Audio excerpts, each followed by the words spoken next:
Saitama versus Goku. What is Saitama? How can we explain his powers, his feats, and how can we power scale those to match other fictional characters? Now we've already established that Saitama is at least planetary without even trying, on top of the fact that he's never had to try in a fight at all. That's not even including the fact that he's a gag character. Don't believe me?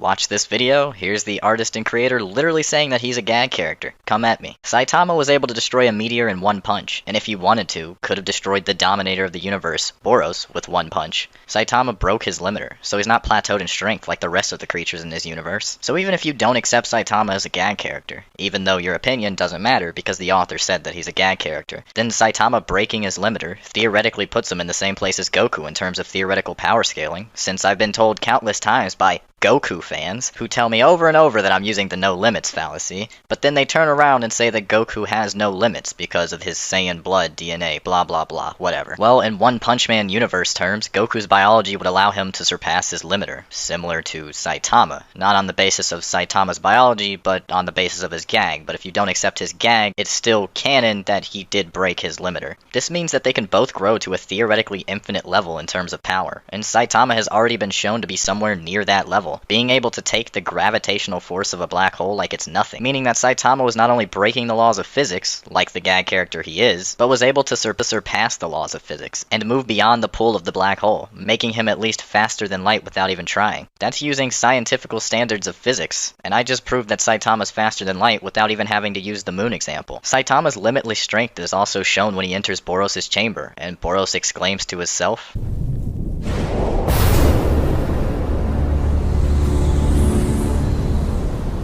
この星の代表が計り知れないエネルギーを感じる."